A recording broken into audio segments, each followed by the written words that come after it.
few slides are just about the question itself. Question, there are different types of question, but they all have three main elements.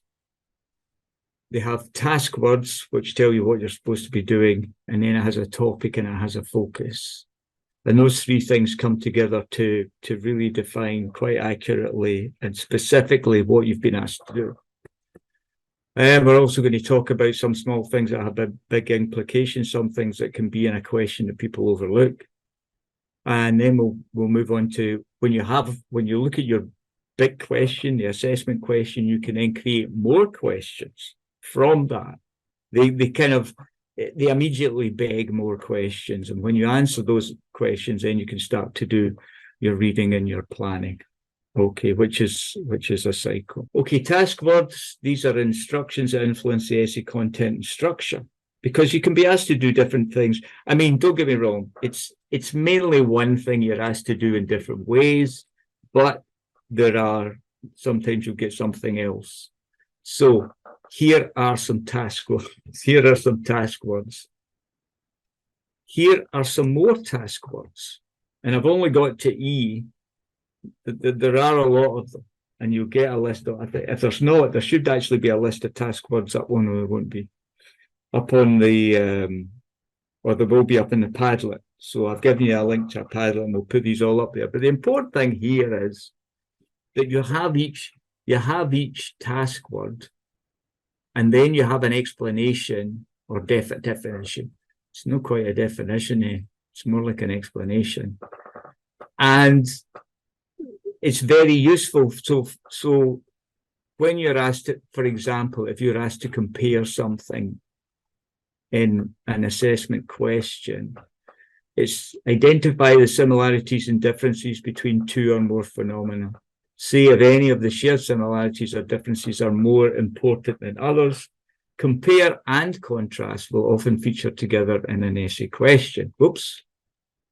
Okay. So that's a comprehensive. So that's telling you. So anytime you have, I would advise you in the beginning, anytime you identify a task word within a question, go away and look at the definition for it. Make sure you understand it. It's really important that you do that. Okay. So there's one. There are others. The other two I want to concentrate on. One is critically evaluate, because it's one of the most common. It's one of the most common tasks. And it says here, give your verdict as to what extent a statement or findings within a piece of research are true, or to what extent you agree with them. Provide evidence taken from a wide range of sources, which both agree with and contradict an argument.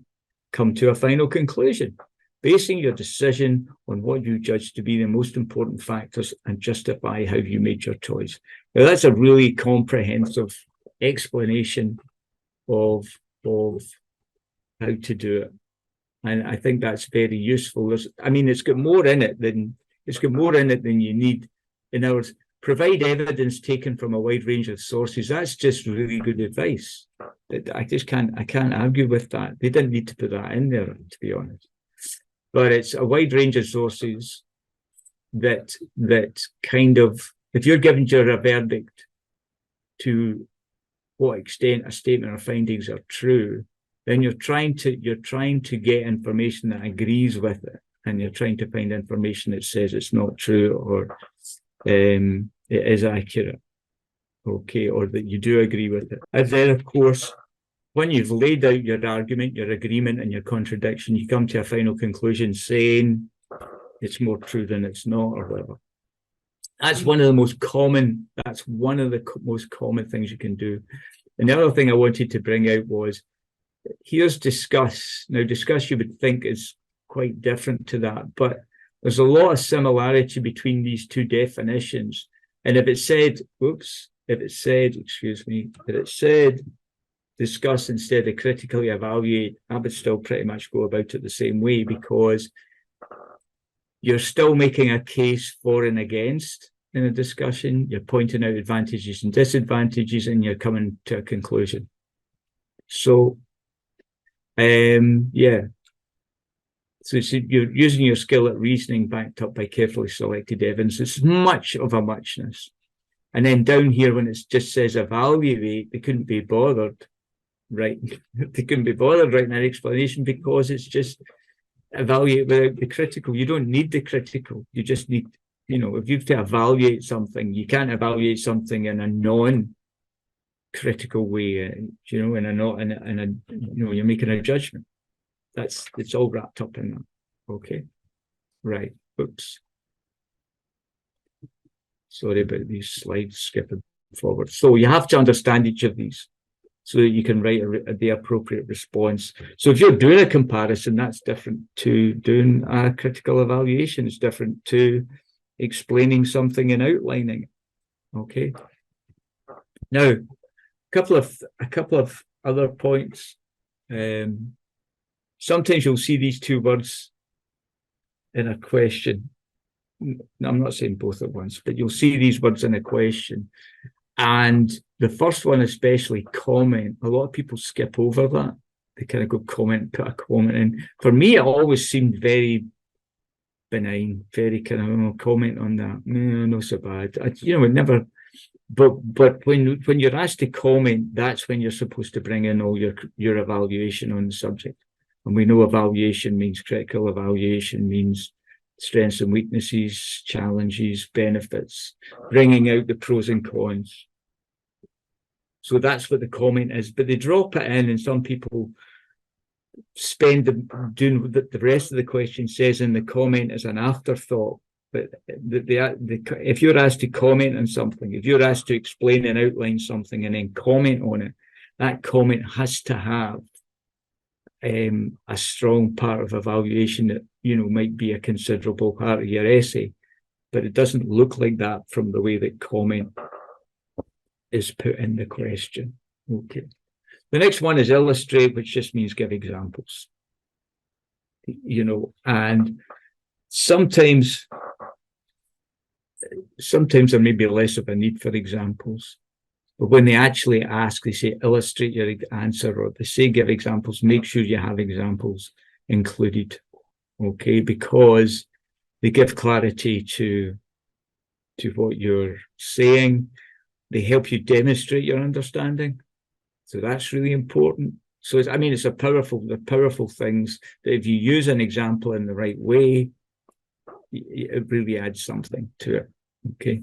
And the main point being, make sure every word in your question is considered. Okay. So let's look at task words and questions. So the first question says, compare and contrast the three dimensions of power identified by Stephen Lucas in terms of the potential to influence the political sphere. Now, whether these questions are relevant doesn't matter. I'm just bringing out points in them. So compare and contrast, we know from what we just read that what we're talking about here is similarities and differences. What are the similarities and differences between these dimensions of power? So that's immediately my shorthand. As soon as I say compare and contrast or compare, I'm thinking, right, similarities and differences. And that's a shortcut for me that gets right to the heart of, immediately opens up and say, right, what are they? Okay. Then we've got the next question. The Gaelic revival was the most important factor in advancing separatist nationalism. Now, that first part is a statement, right? And it's a statement of fact, apparently.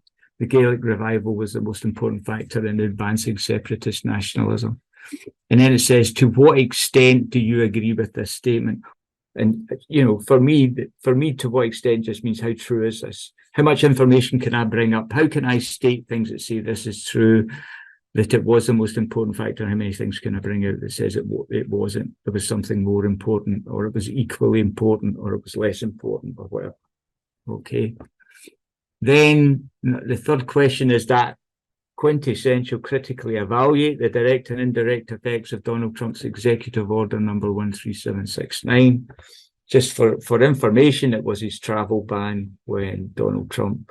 So what this question is saying is critically evaluate the direct and indirect effects of Donald Trump's executive order. So critically evaluate for me for me, the shorthand for that is give it a score out of 10, because if you're evaluating something, you're saying how effective, how good it is. So you're giving it a score out of 10 with words. So by the end of it, you may have a whole bunch of positives and a couple of negatives, having reviewed the literature. So you can say this was an effective thing that worked and had all these benefits, which would be equivalent to a high score out of 10. Or you might look at the whole situation. In the case of Donald Trump's executive order, you might find more negatives than positives. You may find that the direct and indirect were mainly negative, in which case it would indicate what you've written with mostly negatives and very few positives is a low score. You give it 1 out of 10 for being, there are different things you can do depending on the task word. So you have to take account of them. Then you've got the topic of the question. Now, the topic of the question is like the big thing, the big thing, which is usually a sizable part of the module, or most of the module. And it says, this is what you're talking about. This is generally what you're talking about. So as far as I can identify, the 3 topics in each of these sentences, or in each sentence, is the 3 dimensions of power identified by Stephen Lucas. So it's the 3 dimensions of power, which are the main topic which is going to be discussed. The Gaelic revival is the topic in the second sentence. So that is the thing that will be talked about mainly, or referred to, or be part of it. And Donald Trump's executive order, it's fairly obvious, is going to be the topic. So this is the big thing that will be examined in some way, so you should be able to identify these in the questions, right?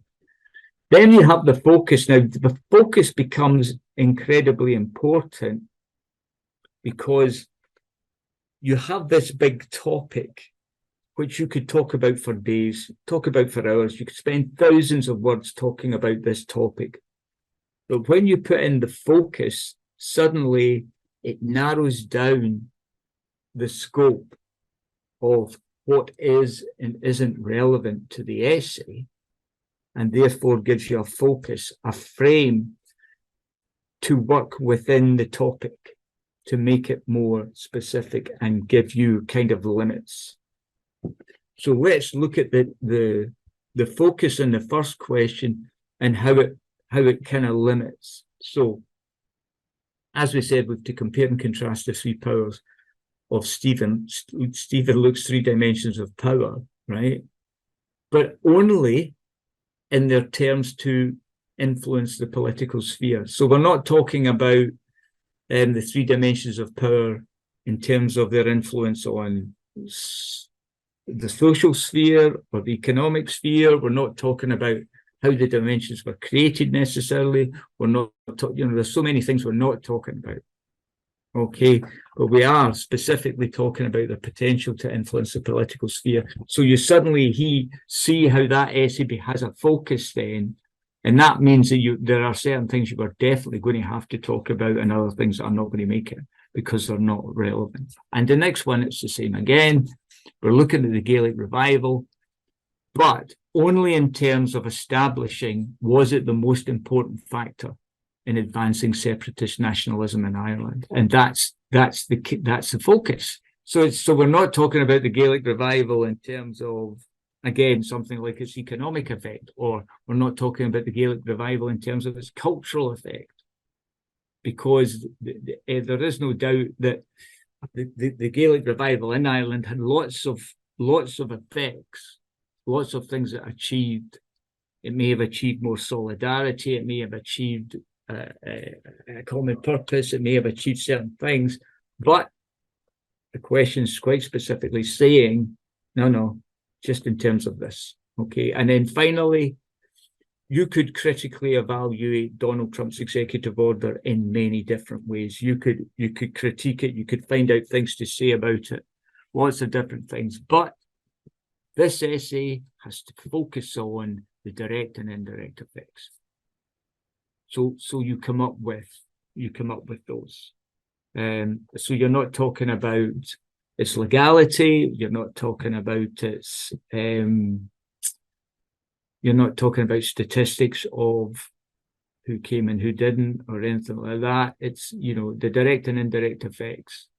Yeah, I've got the questions here. So it turns out I had the questions then all laid out. So what I've done here is I have taken your questions, and for the first one anyway, hopefully the first, I don't know if it's going to be the second one. Anyway, right, define public relations, outline its role in today's society, explain whether it's positive or negative for society that public relations have become more professional and persuasive.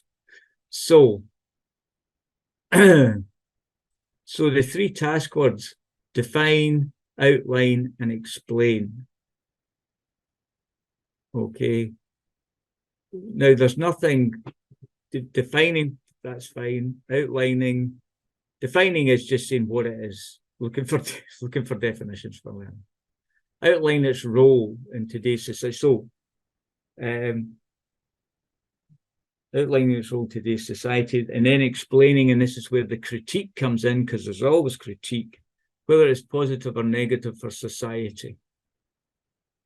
Okay. So, the three task forces are define, explain, and outline. The topic is obviously public relations, but also or equally its role in today's societies. So we're talking about public relations, but we're talking about it in contemporary terms. We're talking about it today. We're not talking about it historically before. And then whether or not the role it has, is this positive or negative? Okay. So you've got to explain what the role of public relations is. And also whether this new role, is it positive or negative because it's more professional and persuasive? And you must kind of have an inkling of what this is about. You must have a kind of an inkling of what this is about, because you've been to the lectures, because you've been to the seminars, that the public relations has evolved. Like everything else, it's become very rationalized. It's become really skillful, really governed by regulation as well, I suppose. There's more ethics today than there was in days gone by. So when you are doing PR, you are governed by ethics, etc. So there's lots of different things that you can talk about, but basically you're lining up to answer this question. These are all the positive things that PR gives us with the way it works and operates in today, or its role in today. And these are all the negatives. And that's basically that question. Can I ask, is anybody doing this question? Is anybody doing this question? No? Hello?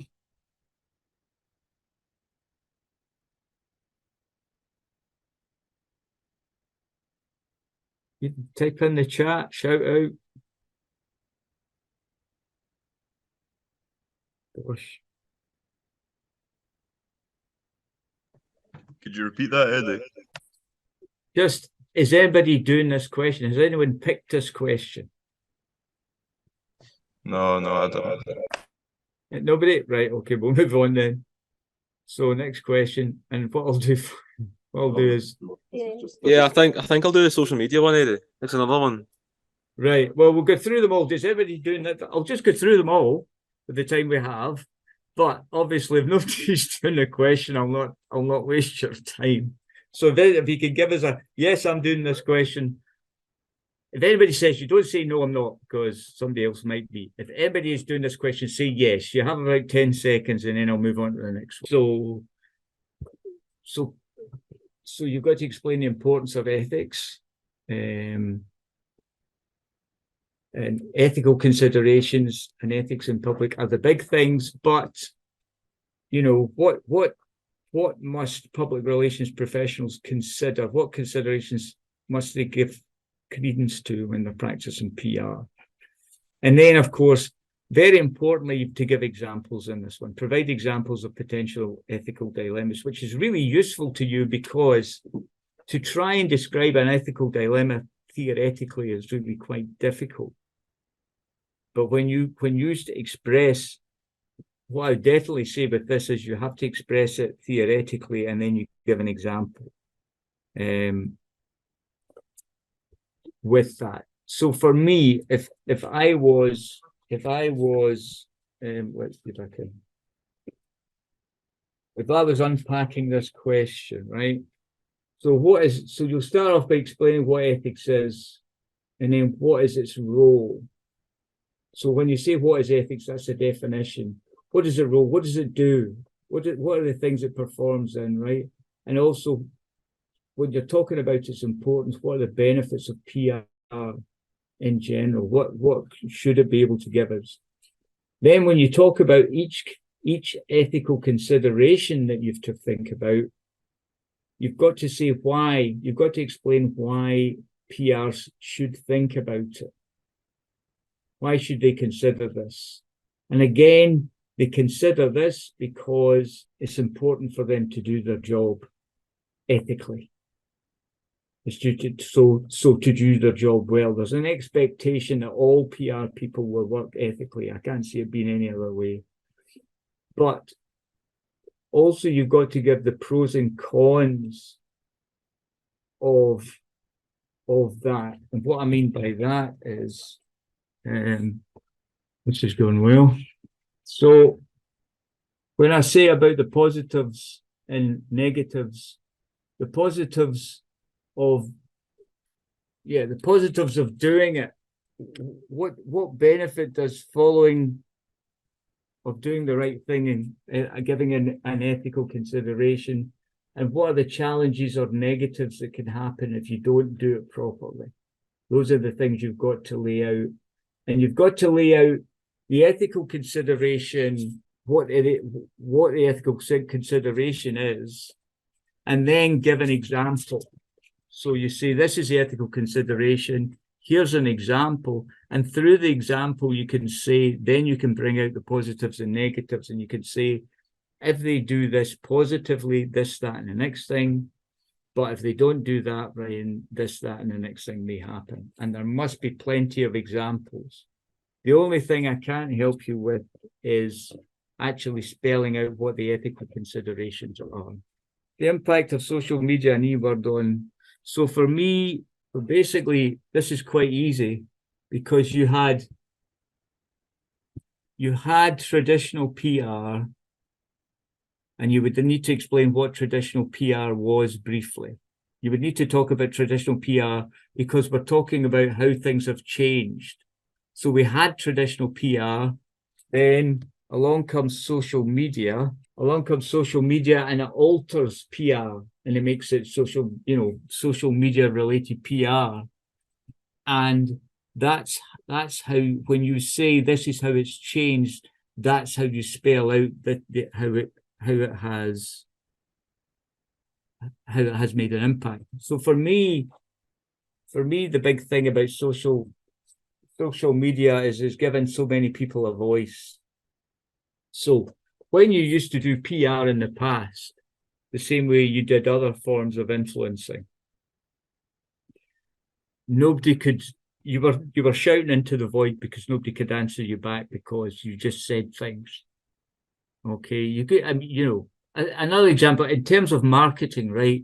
Pepsi Cola could say Pepsi Cola is great, Pepsi Cola is this, before social media, and it was just, this is how good it is. Here's all the adverts. This is it, right? Then along comes social media, and it's a two-way conversation. And for me, the big thing always the big thing about social media is it's a two-way conversation. And that's what's been introduced to PR. And then you get something happens now, and I'll give you an example of PepsiCo. So PepsiCo they go into social media and they say, PepsiCo is great, PepsiCo is wonderful. And then somebody pipes up on Twitter or something and says, no, it's not, it's shite. I hate it, I don't like it or whatever. And marketers and PR people immediately find, shit, we're in a conversation, and that changes everything. So some of it will be that you now have to deal with a conversation rather than it being a one-way thing. And when you think about scandals or things where PR have been introduced, if you think about Volkswagen, if you think about other kind of examples of social media, could go a long way to damaging that PR attempt or the attempt to, or not doing PR correctly. So for me, it's those types of things. So when you're talking about traditional PR and the impact it has, its impact there'll be a number of impacts. There'll be a number of impacts that it's had, and you've got to say this is the first impact it has, blah, blah, blah, it did this and that. And again, it doesn't always need to be negative. It could be plus or negative, and it depends on the viewpoint. My argument might be that when we talk about public relations, social media perhaps gives more power to the consumer, gives more voice to the consumer, which, if you're a consumer, is not a bad thing. Okay, if you're a PR person and you're trying to control a narrative, it must be a nightmare, because you get all people speaking on YouTube or Twitter, X or Instagram or whatever it is, or Reddit, and they can make their claims known and everything. So it's made it several things. The important thing being, of course, with all of these, is that there are lectures to do with, and those lectures should spell out or help you spell out what that is. Okay.